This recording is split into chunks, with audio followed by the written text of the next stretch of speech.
Nobody's coming to save you. That's what he said to my daughter. He said it slow, the way a man talks when he already believes he's won. He said it in the kitchen of the farmhouse her grandmother left her, with a February storm leaning against the windows and the closest neighbor half a mile down County Road. He was wrong, twice in one sentence. Somebody was coming. And by the time the sheriff's deputies came up that driveway, their light bar throwing red and blue across new snow, the man who said it was face down on the kitchen floor with his wrists crossed behind him. He wasn't hurt. I want that clear. He was held. There's a difference between the two, and I spent a career learning where the line sits. The younger deputy kept glancing at me while his partner talked into his shoulder. Mike. I was 74 years old. Standing there in wet boots and a canvas barn coat, breathing like a man who'd walked in from the mailbox. He asked me what I used to do for work. I told him I used to work for the Justice Department. I didn't tell him which part. I didn't tell him about the 31 years or the leather folder in my closet or why a retired lieutenant in Duluth still answers my calls on the second ring. Some doors you only open when the moment asks you to. That night was the end of it. To understand any of it, you have to go back 9 months, to a summer when I thought my biggest problem was a Briggs & Stratton that wouldn't hold an idol. My name is Walter James Reese. Everyone in Ashland, Wisconsin calls me Walt. I live on 4 acres at the edge of town, close enough to Lake Superior that the wind off the water tells me the weather before the radio gets around to it. My wife Eleanor died 5 years ago. Heart failure in April, with the ice still breaking up in the bay. 46 years married. I still reach for her side of the bed some mornings. I don't expect that to stop, and I'd rather it didn't. I fix small engines out of the barn behind the house. Mowers, chainsaws, snowblowers, the occasional ice auger somebody drowned. Folks leave their machines by the door with a note tucked under the pull cord, and I get to them in order. $60 for most jobs. $40 if you're a widow or a veteran. Nothing if you're both. Tuesday mornings I drink my coffee, black at the Deepwater Diner on Main Street, 3rd stool from the register. Sundays I sit in the 8th pew at St. Agnes and sing the hymns about a half step under everybody else. My dog rides everywhere. With me. Boone, black lab, gray around the muzzle, no concept of personal space. So that's what Ashland sees. An old man, a dog, and a barn full of other people's broken things. That was always the point. What Ashland doesn't see is a locked cabinet in my bedroom closet, a leather folder with a worn corner, a shadow box Ellie built that I never got around to hanging. 31 years of my life, folded up and set on a shelf the way you fold a flag. Ellie used to say the calmest water on that lake is the deepest water. She wasn't talking about the lake. My daughter Katie is my whole heart walking around outside my body. Catherine Reese, 36 years old, school nurse at Ashland Elementary. She pulls splinters, checks fevers, and keeps a drawer of clean socks for kids whose houses run short of them. She got her mother's patience and her mother's laugh. I used to think she got my eye for reading people. I want to be honest with you about something. She might have. It doesn't matter. Nobody reads a man clearly when he's standing that close. Brent Colfax came into her life in the spring, 2 years back. He owned the insurance agency on 2nd Street, the one with his face on the bus bench outside the IGA. 41 years old. Coached Little League, bought the fireworks for the 4th every year, and made sure the paper knew it. He shook my hand the first time like he'd practiced it. Firm. Eye contact. One pump. He called me sir until I told him not to. And then he called me Walt, like we'd been fishing together for 30 years. I liked him for about 6 weeks. I'll admit that. He brought a whitefish. He'd smoked himself the first time Katie brought him to Sunday dinner, and it was good, and he laughed at my bad jokes in the right places. Then the small things started stacking up. The first one was the phone. Katie's phone buzzed on the table, and Brent looked at it before she did. Not a glance. He read it, upside down. And then he looked at her. "Melissa," he said. "She's asking about Thursday. Thursday's ours." Katie smiled and put the phone in her lap. "Small thing. You could explain it away in a second." And I did. The second one came at the diner. He left $1.50 on a $9 breakfast and told me tipping was how people bought a stranger's opinion of them. I put 4 more on the table when he went to the truck. Bonnie's worked that counter since Reagan. The third one, I still hear at night. We were on my porch in July. Boone was flat out on the boards, and the lake was doing that thing it does in the evening where it goes silver and stops moving. Brent was telling me about business, and he got to talking about his older clients. "They're my bread and butter," he said. "How's that?" "They trust the paperwork. They don't read it." He said it like a man telling a joke about the weather. Then he drank his beer and asked me about the Brewers. 3 red flags. Not one of them worth a fight. That's how it works. A man who wants your daughter doesn't hand you one big reason to say no. He hands you 100 small ones, spaced far enough apart that you feel foolish counting them. Charm is camouflage with better manners. They married in October at the Lutheran church his family belongs to, and I walked her down the aisle in a suit that still smelled faintly like the cedar closet. I gave a toast about her mother. I meant every word of it. The first public one came on Memorial Day. Ashland does Memorial Day, right? There's a service at the cemetery on the hill, flags on the graves, an honor guard from VFW Post 690 that gets a little shorter every year. Afterward, there's a cookout in Dale Hovland's backyard, Kingsford in the grill, brats and beans and a cooler of Liney's, mosquitoes coming up off the ditch as soon as the sun drops. ID fixed Dale's tiller that week, so we got to talking about it, and somebody asked what I charged. Brent answered, before I could. "Walt's the cheapest man in Bayfield County," he said. Everybody laughed. So did I. Then he leaned back in the lawn chair and kept going. 60 grand a year fixing lawnmowers. Some men just settle, I guess. It got quiet the way a yard gets quiet when a dog growls at nothing. Dale looked into his beer. His wife, Marla, found something to do with the potato salad. Katie's face went the color of the paper plates. I let it sit for a count of 3, not because I was hunting for the right words, because I wanted to see who'd fill the silence. Nobody did. That told me plenty about Memorial Day, and a little about the last 18 months. 60's low, I said. Been a slow spring. Brent laughed and clapped my shoulder like we'd built something together. That's the part people miss about men like him. He didn't say it to wound me. He said it to move me down a shelf in front of witnesses and to see if anyone reached for me on the way down. Nobody reached. I've had men point loaded weapons at me across a stairwell. That's a simpler feeling than standing in a backyard while your daughter studies her shoes. But that wasn't the moment I knew. The moment came 20 minutes later, by the coolers. Katie was telling Marla about a kid at school who'd swallowed a pen cap, and she was doing her mother's laugh, the real one that comes up out of her chest. Brent walked up behind her and put his hand on her shoulder. She flinched. Just once. A quarter inch. Maybe less. Her shoulders came up and settled, and the laugh kept going without a hitch in it. And Marla never noticed a thing. I noticed. You don't spend 31 years reading bodies in doorways and stop because you retired. That flinch was practiced. That's what turned my stomach cold. Her mouth had learned to keep talking while her body told the truth underneath it. I stood there holding a paper plate with a brat on it, and I did not say one word. Not that day, not the next.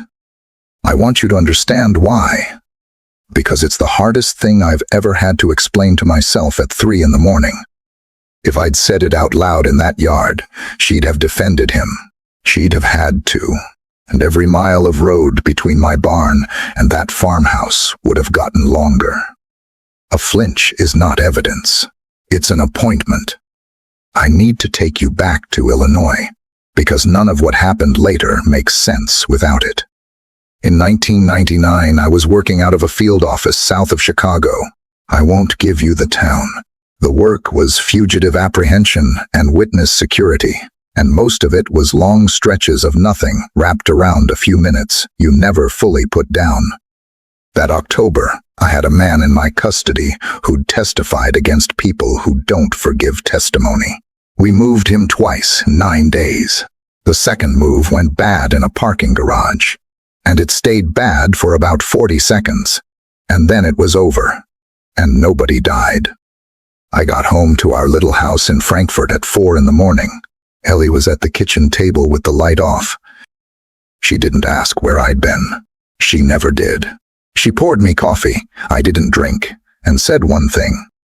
"Katie woke up looking for you." Katie was 10 years old that fall. She had a canopy bed with a rip in the netting and a plastic phone on her nightstand shaped like a hamburger, one of those prize counter things. I sat on the edge of that bed the next evening while she pretended she wasn't crying. "Daddy, what if something happens and you're gone?" I'd been thinking about that for 9 days. I gave her the only thing I had. I told her that at work, we don't shout for help. Shouting tells everybody in the building where you are. I told her we use signals instead, and that a signal only works if it means one thing, and one thing only, forever. "So here's ours," I said. "You call me, you let it ring twice, then you hang up. That's it. That's it. You don't have to talk. You don't have to explain. 2 rings means I'm coming. No questions asked." She turned that over the way 10-year-olds do. What if it's dumb? Then it's dumb, and I drive out there anyway. What if you're mad? I won't be. That's the whole rule, sweetheart. No questions asked. She used it 4 times before she turned 18. A flat tire on Route 45. A party where a boy got loud. A dorm hallway, her freshman year, that she never did explain, and I never asked, because a rule you break once is not a rule. Ellie thought it was the best thing I ever taught her. She kept a note about it in her recipe box, in her handwriting. 2 rings. I found it after the funeral, tucked behind the card for her potato dumplings, and I sat down on the kitchen floor. A promise is only worth the number of times you keep it when it's inconvenient. Now come back with me to that fall in Ashland. Thanksgiving was at the farmhouse, the one Katie's grandmother left her out on County Road. 110-year-old place, cream brick, a porch light that's been on every night since Eisenhower. Katie made the turkey, and it came out dry, and she apologized about it 4 separate times. Brent's people were there. His mother, Ruth, a small woman who says grace like she's asking permission. His brother and the brother's wife. 12 of us around a table built for 8. The talk got to the storm they were calling for. Somebody said the county was short on plow drivers. Somebody else said the Bayfield Road hadn't been touched in the last one until noon. Brent, said the sheriff's department, out here couldn't find its own truck in a parking lot. Then he looked down the table at me and smiled, and he said it in front of his mother and his brother and my daughter. No offense, Walt. Government work isn't exactly known for showing up. I buttered a roll. Depends on the government, I said. Katie laughed too fast and asked who wanted more squash. The second one came in January on her birthday. She turned 36. I drove out with a cake from the bakery on Main, the kind with the 2 sweet frostings she's liked since she was 6, and a card I'd taken 40 minutes to sign. Brent had the television on in the front room. There was an argument going before I got my coat off. I only caught the tail of it. I told you Saturday. You never listen. I did listen, I just thought. You just thought. Then he saw me in the doorway. He didn't flinch. That's a thing about men like him. He didn't lower his voice either. "Katie, your dad's here to save the day." And then, still smiling, still holding the remote. "Your father couldn't protect a parking lot, Katie. I've been called worse by better men." But watch the sentence again. He didn't say it to me. He said it about me to her in front of me. That's not an insult. That's a demonstration. He was showing her what happens to people who might help. I set the cake on the counter, and we sang, and Ruth cried a little. And Katie blew out the candles and looked at me for 1/2 second longer than a person should. Then the doors started closing. She stopped coming to the diner on Tuesdays. First she was busy, then she was tired, then she stopped giving a reason. She missed St. Agnes 3 Sundays running, and Katie has not missed Christmas Eve service since she was in a car seat. Her texts got shorter. "Sounds good. Can't. Tonight. Love you, Dad." Then just the last one. Alone.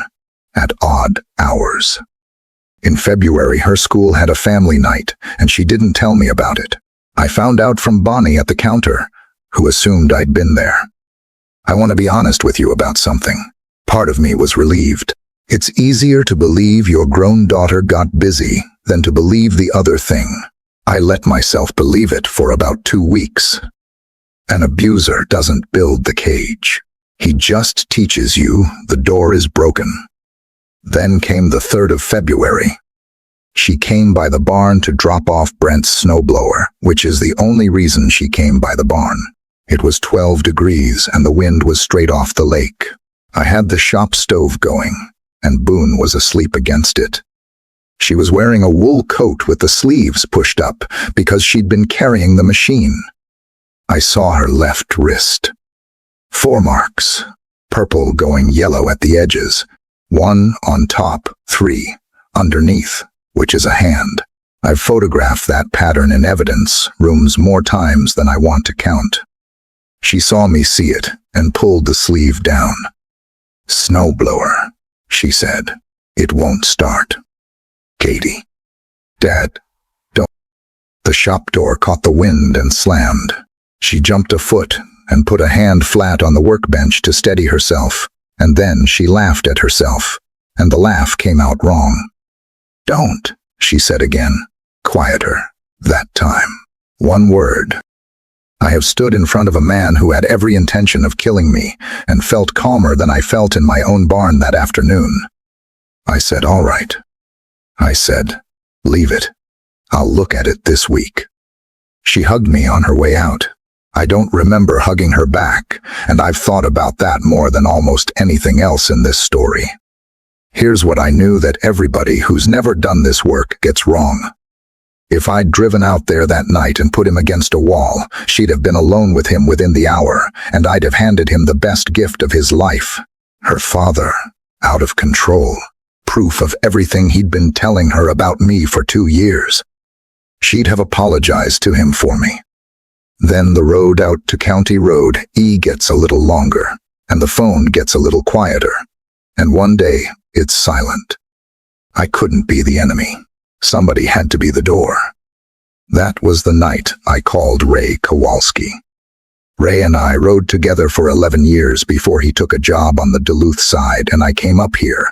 He's 76 now, has an oxygen line for the bad nights, and a memory like a filing cabinet nobody ever locked.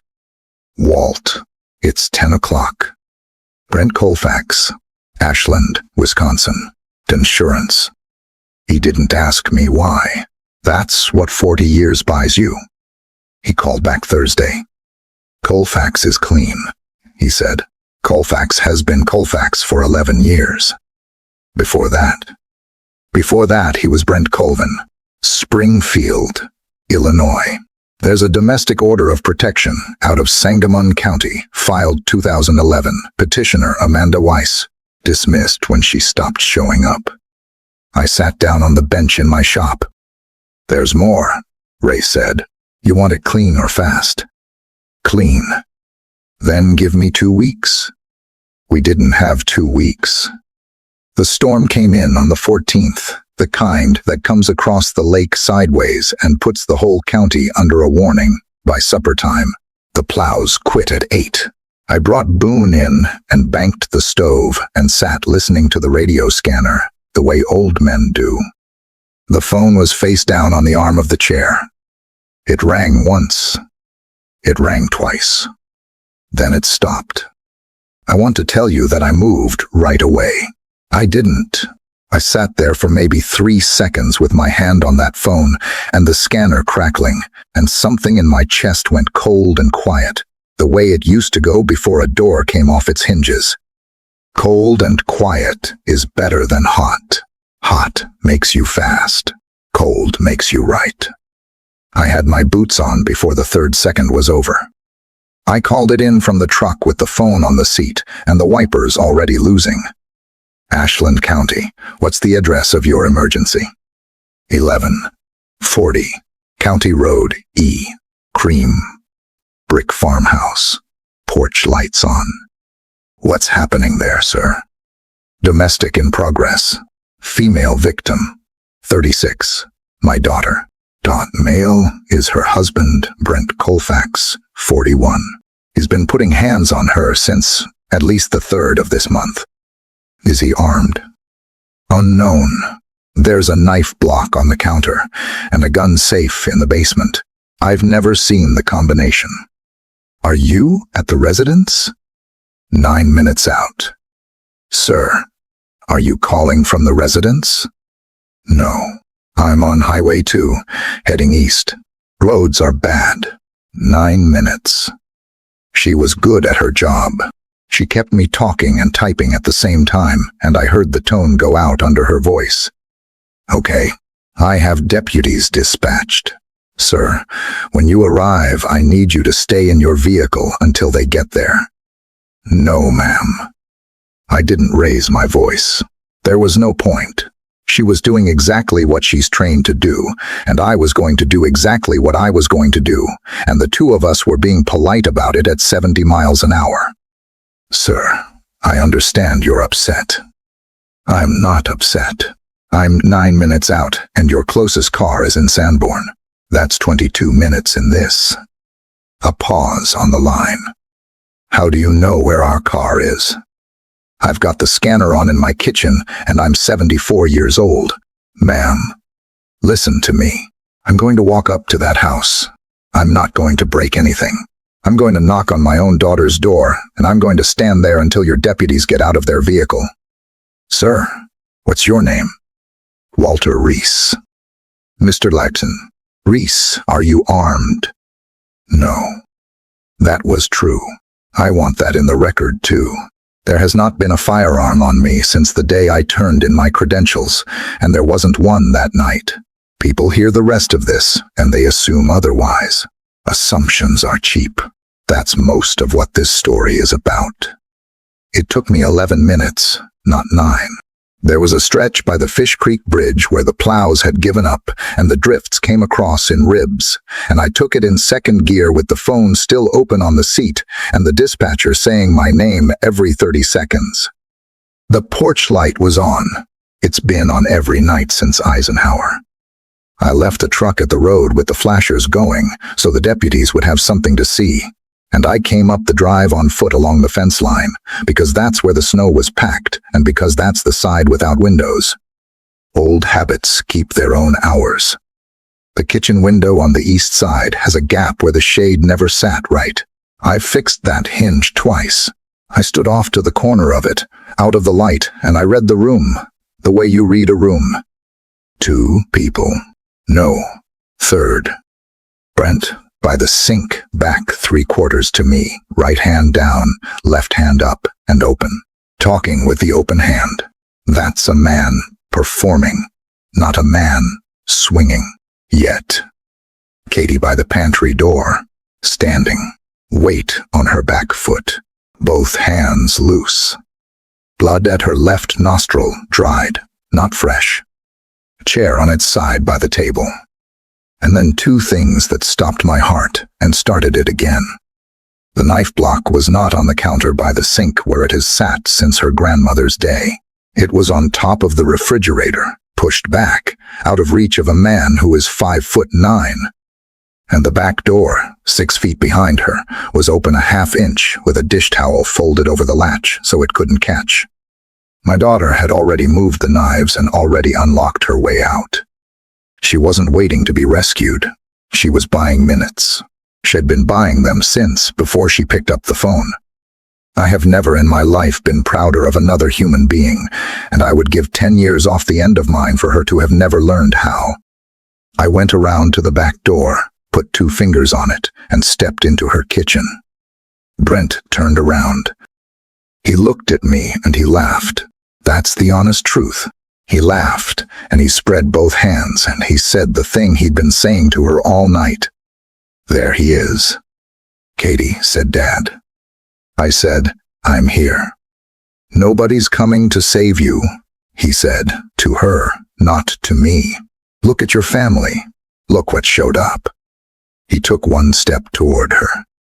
"I'd like to tell you there was a speech. There wasn't. There's never a speech." I crossed the 8 feet between us while he was still turning his head.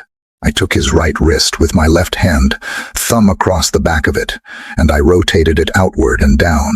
That takes the shoulder wherever you want it. He went to his toes because there's nowhere else to go. I stepped through and put my hip against his ribs and took him to the linoleum, forearm across the shoulder blade, my knee outside his. Not on his neck, not on his spine. Outside his knee, where it belongs. I crossed his wrists in the small of his back and held them there with 1 hand. 15 seconds. Start to finish. Maybe less.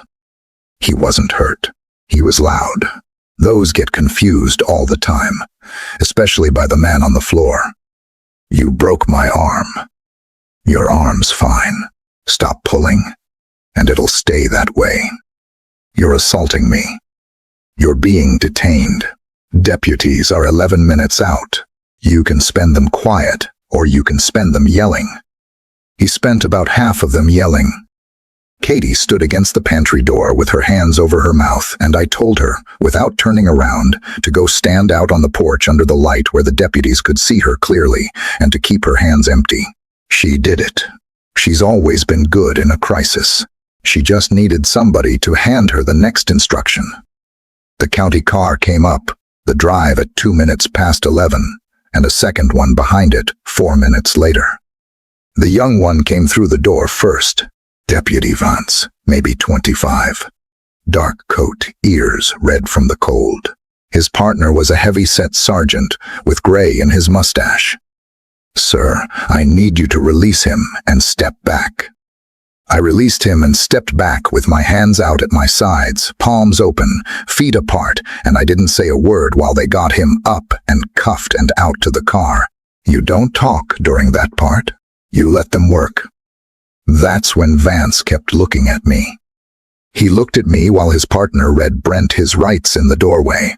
He looked at me while I stood in the middle of my daughter's kitchen, in a wet barn coat, breathing like a man who'd walked in from the mailbox. "How'd you do that?"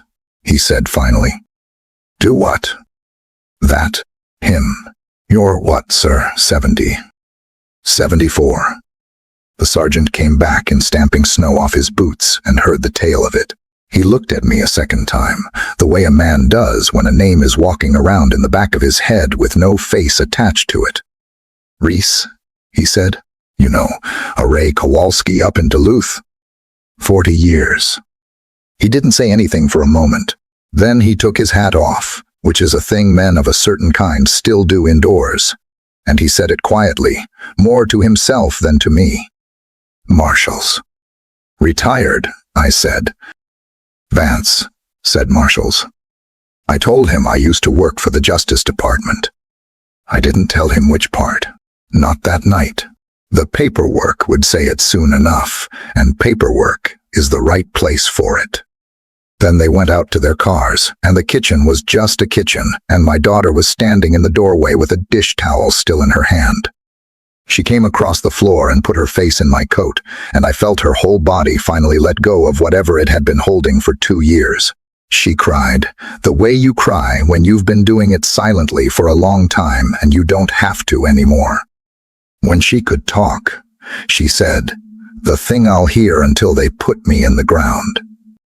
Daddy, I didn't know if it still worked. I held on to the back of her head like she was 10 years old. 2 rings, I said. It never stopped working. You just never made me prove it. The house was too quiet the next morning. That's the part nobody warns you about. Everybody imagines the crash. Nobody tells you about the silence that shows up the day after and moves in. Katie slept in her old room. Boone slept against her door, which is not something anybody taught him. I was up at 5 out of habit. I made coffee and stood at the window, watching the light come up gray over the snow, and I thought about Ellie and what she'd have done, which is exactly what I was doing, only she'd have done it warmer. Katie came down a little after 7 in one of my flannel shirts. Her nose was swollen across the bridge, and there was a green cast under her left eye that hadn't been there in the kitchen light. She sat down at the table and put both hands around the mug and said, I'm sorry. For what, sweetheart? For all of it. So now try again. She looked up. Katie, tell me what you think you did. It took her a while. I ruined Thanksgiving, she said. I ruined my birthday. I made you stand in Dale's yard and get talked to like that, and I didn't say anything. I let it get to where you had to drive out in a blizzard at 74 years old, and if you'd gone off the road at Fish Creek, that would have been on me. She stopped. And what? And I called you. I finally called you, and I still feel like I did something wrong. There it is. Right there. That's the whole disease in one sentence. She apologized for bleeding. That's what he trained her to do. I sat down across from her, and I did not say a word for a while because there was nothing I could put on top of that. I've told grown men their brother was dead. This was harder. Then she started talking. And once she started, she went for the better part of 2 hours. And I'm going to give you some of it because I think somebody listening needs to hear their own life in somebody else's kitchen. It wasn't like this at the start, she said. I know. No, Dad. I need you to understand. He was the kindest man I'd ever met. For a year. Not a week, a year.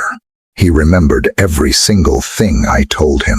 He'd show up at school with soup when I was sick. He learned Mom's name and asked about her. He was paying attention. He was paying attention, she said. And then one day the attention turned around and started facing the other way. She said, the first time was the summer after the wedding, and it wasn't a hit. It was the car keys. He took her car keys off the hook because she'd been out too late with Melissa, and he'd been worried, and he apologized for it that same night, and he cried, and she comforted him. That's the part I can't say out loud to anybody, she said. I comforted him. Every single time. He'd do something, and then he'd fall apart about it, and I'd end up holding him and telling him it was okay. How long between the apology and the next one? She looked at me. That's the thing, she said. It got shorter. Every time it got shorter. The first grab was in November. The first closed hand was in January, the night of her birthday, about 40 minutes after I drove home with the empty cake box on the passenger seat. I want you to sit with that for a second, because I did. I sat with it for a long time. I was on Highway 2 with the radio on, and it was happening while I was driving. Why didn't you call me? Because he was right. About what? About what everybody would think. She turned the mug in a circle. Dad, I'm a nurse. I have a degree. I'm 36 years old, and I own that house outright, and everyone in this town thinks I'm the person you call when things go wrong. How do I stand up at St. Agnes and say, my husband put me on the floor of my own kitchen? You say it exactly like that. It sounds like something that happens to somebody else. It happens to teachers and lawyers and nurses, and it happened to a woman I protected in 1994 who ran a bank. I said. It doesn't go looking for weak people. It goes looking for kind ones. Kind people give a man a second chance, then a third. That's not a weakness, Katie. That's the exact thing he was farming. She cried, Some then. I've heard that 100 ways in my life, and I'll say it the way it landed on me that morning at my own table. He didn't break her. He got her to hold the pieces and apologize for the mess. The detective came out Tuesday. Her name was Sandra Ochoa, county investigator. About 50, took her boots off at the door without being asked, and drank 2 cups of my coffee. She had photographs and a victim advocate's card, and the patience of somebody who's done this since before it had a good name. She also had a question that changed everything. Mrs. Vimo, a Colfax, when did you refinance the farmhouse?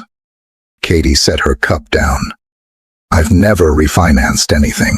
That house is paid for. My grandmother left it free and clear. Ochoa turned her folder around. There was a home equity note, dated the previous March, for $140,000 against the farmhouse on County Road, E. Katie's signature was on the bottom of it. Katie's signature. If you'd never seen her write anything, the Y in Catherine came up instead of down. She's crossed that the same way since 3rd grade, and I have 20 years of birthday cards to prove it. That's not my hand, Katie said. No, Ochoa said. I didn't think so. Then I made the call. I'd been holding. Ray Kowalski faxed the rest of it 2 days later, because Ray still faxes. Springfield, Illinois. Brent Colvin. The 2011 Order of Protection filed by Amanda Weiss and dismissed when she quit showing up to court, which is the most common ending there is and the one nobody puts in the newspaper. A name change in 2013, legal and boring and completely legitimate. An insurance license transferred to Wisconsin in 2014. Clean. And a client trust account at his agency that had been running about $90,000 light since 2019. Ochoa took all of it. Ochoa also found the second phone in the wheel well of his truck, which is where they always are. The rest came in on its own, and this is the part I did not expect. Irene Vogel called the sheriff's office 10 days after the arrest. 81 years old. Sings alto at St. Talas. Agnes and her husband's life insurance annuity had been going somewhere for 4 years that it should not have been going. Then Dale Hovland's aunt. Then a retired school custodian out in Marengo. 6 of them by the middle of March, all past 70, all of them holding paperwork they'd trusted and never read. Every one of them said some version of the same thing to Ochoa. I wondered about it. I didn't want to make trouble. They didn't come forward because they got brave. They came forward because somebody else went first. Courage is contagious. So is silence. You're always spreading one of the two. March came in wet. Katie stayed with me. She went back to work the first week, and the whole school knew, and nobody said a word about it to her face, which is Ashlyn's way of holding you, and Bonnie at the diner started setting a second cup on Tuesdays without asking. One night we were doing dishes, and she asked me the question she'd never asked in 36 years. Were you ever scared out there? I dried a plate. Every time. She stopped. You never acted scared. That's not the same thing as not being scared, sweetheart. Being scared is information. It tells you the situation is real. The trick isn't getting rid of it. The trick is not letting it drive. Is that a Marshal's thing? That's a your mother thing, I said. She told me that in 1987, and I've been taking credit for it ever since. She laughed. First real one, since the kitchen. Then she said, "Why did you never tell me anything about the job?" I set the plate down. Because I came home from it, I said. I wanted the man who came home to be the one you knew. The Friday before the trial, I went up to the attic. It smells like cedar and cold up there. Ellie's boxes are along the north wall in her handwriting, and mine is one crate with Reese on the side in carpenter's chalk. The badge is in there. The star, in a leather case, gone soft at the fold. A commendation from 1996 I never framed. A photograph of 8 men on the steps of a federal courthouse in Springfield, and 3 of them are gone now, and one of them is Ray with hair. And the shadow box Ellie built the year I retired, glass and oak, my star and my service, years and a small brass plate she had engraved without telling me. I never hung it. She never once asked me why not. Under all of it, in an envelope, a letter she wrote me and never mailed. She left a lot of those. This one was dated the week she went into the hospital. I'm not going to read you the whole thing. It's mine. But there's one line I brought downstairs with me, and I put it in my coat pocket for court, and it's in there still. Walt, you kept promises to strangers for 31 years. Someday she's going to need you to keep one to her. I carried that crate down the attic stairs by myself, which took longer than it used to, and I set it by the door for Monday morning. Then I sat on the bottom step in the dark and told my wife she was right. The trial started on a Monday in early June, in the Ashland County Courthouse, in a room with tall windows and radiators that clank even in summer. Brent wore a gray suit and had a haircut. He'd been out on bond since March, and he'd spent it the way men like him spend everything, working the room before he ever got to it. His attorney's theory took about 20 minutes to lay out. My daughter was unstable. The marriage was difficult. Both parties said things. Both parties did things. The refinance was a joint decision she'd forgotten about. The trust account was sloppy bookkeeping by a busy man in a one-man office. And there was a trained government agent for a father-in-law who'd hated him from the start and who'd assaulted him on his own kitchen floor. I sat in the second row with my hat on my knee and let him say all of it. Then the state started putting paper on the table. That's the thing about men who work in charm. Charm doesn't cross-examine well. Paper does. The handwriting examiner spent 40 minutes on one letter of the alphabet. She had Katie's signature from her nursing license, from a mortgage discharge in 2016, from a permission slip at the elementary school, from the back of a check written to the church. Everyone crossed upward. Everyone. And then the home equity note, with the Y crossed down like a normal person would do it, because a forger copies what a signature looks like and never what a hand does. The bank officer testified that the man who came in that day brought a notary from his own office. The notary took a plea in April and testified for the state in June, which tells you what she thought of her chances. Then the accountant walked the jury through the client trust account, month by month, going back to 2019. $91,400 and change. He put it on a screen, and the numbers just sat there, and nobody in that room needed a lawyer to explain it to them. Then they called the 6. Irene Vogel went first, 81 years old, in the same blue dress she wears for funerals. She held the annuity paperwork in both hands the whole time. The defense attorney asked her why she'd waited 4 years to say anything. She said, "Because I thought it was my fault for not understanding it." I watched 2 jurors put their pens down. Ray came down from Duluth for one day with his oxygen line and a folder and told the court about Sangamon County in 2011 and about a woman named Amanda Weiss who stopped coming to court. The judge kept most of it out of the jury's hearing, which is how it's supposed to work. It stayed on the record all the same, and records get read later by people who make decisions. I testified on Wednesday morning. They asked me my occupation, and I said retired. They asked me my former occupation, and for the first time in that town, out loud, in a room with 60 people in it, I said it. Deputy, United States, Marshal, 31 years, fugitive apprehension and witness security. I heard the room move behind me. Dale Hovland was in the 4th row. Bonnie from the diner was in the 5th. ID fixed the tiller of one of them and poured my own refills for the other for 11 years, and neither of them had ever known. The defense attorney went at me the way he had to. "You dislike my client." I do now. You've been trained to use force. I have. You used it on him. I did. How long did you have, Mr. No? Colfax on the floor of that kitchen, Mr. Reese. 15 seconds until he was still. 11 minutes until deputies arrived. That's a long time. It is. He talked through most of it. Were you angry? I thought about it. Because it deserved thinking about. And because a jury can tell the difference between an answer and a reflex. No, sir, I said.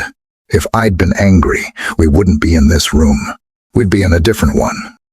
He sat down after that. Katie testified Thursday. She wore green. She kept her hands on the rail.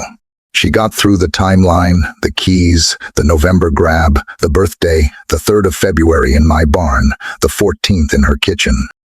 Then the prosecutor asked her why she called her father that night instead of 911. And my daughter looked at the jury box and said it. Because when I was 10 years old, my dad told me that if I ever needed him, I should call and let it ring twice and hang up. He said 2 rings means I'm coming, no questions asked. I hadn't used it in 18 years. That night, I didn't know if it still worked. Nobody moved. It worked, she said.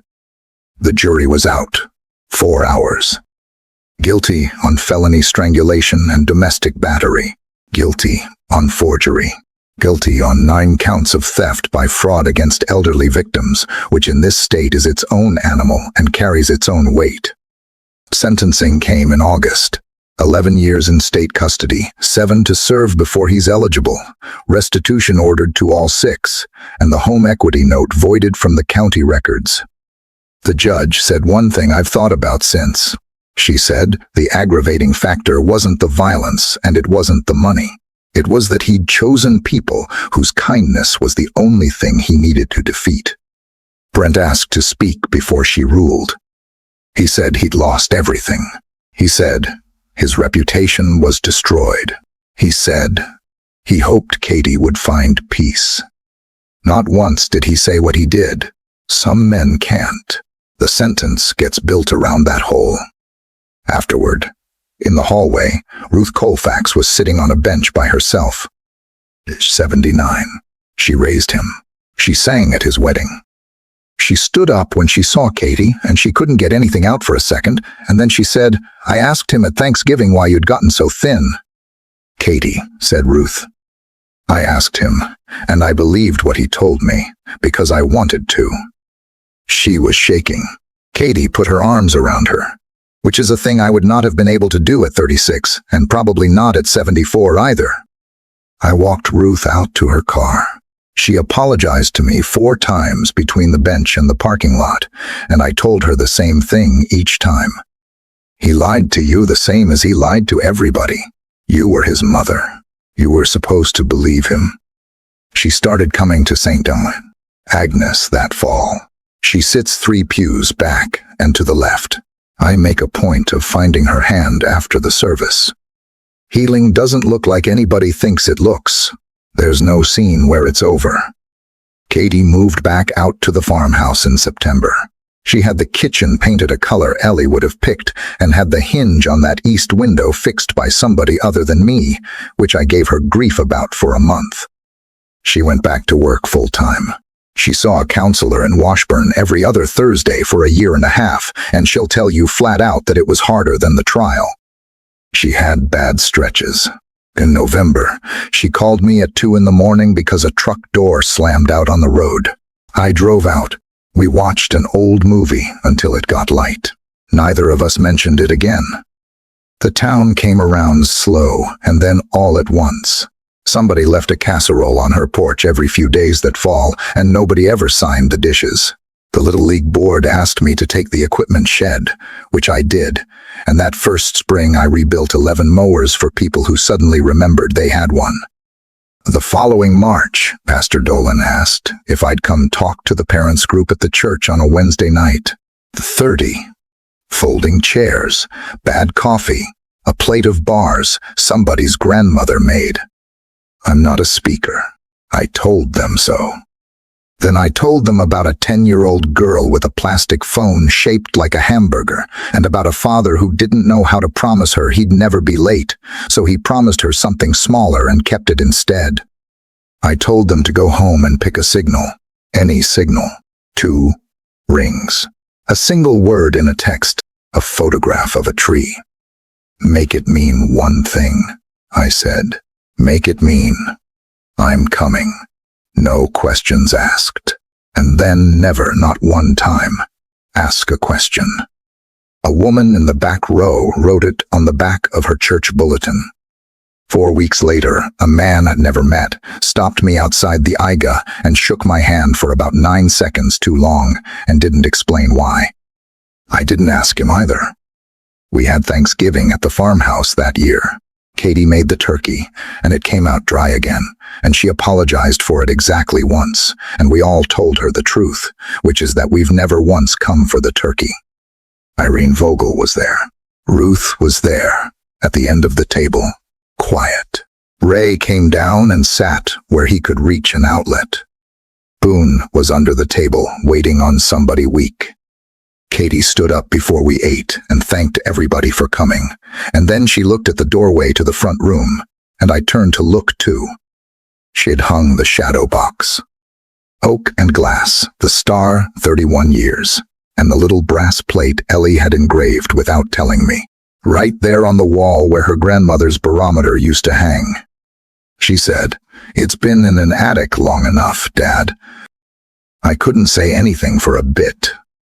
I'm going to tell you what I've got at the end of all this. It isn't much. But it took me 76 years to say it in the right order. When I was young, I thought strength was what you could prove. I put it on with a badge every morning, and I measured it in doors that opened, and men who came along quietly. Then the work taught me that strength is mostly what you hold back. Any fool can put a man on the floor. It's the 15 seconds and not 16. It's driving home from your daughter's birthday with your mouth shut because opening it would cost her more than it cost you. And now I'm old, and old men get one more lesson if they pay attention. Strength isn't what you prove, and it isn't what you swallow. It's what you hand to somebody else before you need it back. I gave a 10-year-old a rule in 1999 and forgot about it for 18 years. It sat in her, doing nothing, taking up no room at all, until the one night it was the only thing standing between her and that kitchen floor. You've got somebody in your life like that, a daughter, a son, a sister, a friend, who's gone quiet lately and whose texts have gotten shorter. If this story put a face in your mind, don't let it leave with the video. Call them, and before you hang up, give them a signal of their own and tell them what it means. And mean it. 2 rings, or whatever you pick. Just make sure it means I'm coming, no questions asked, and make sure that when it comes, you go.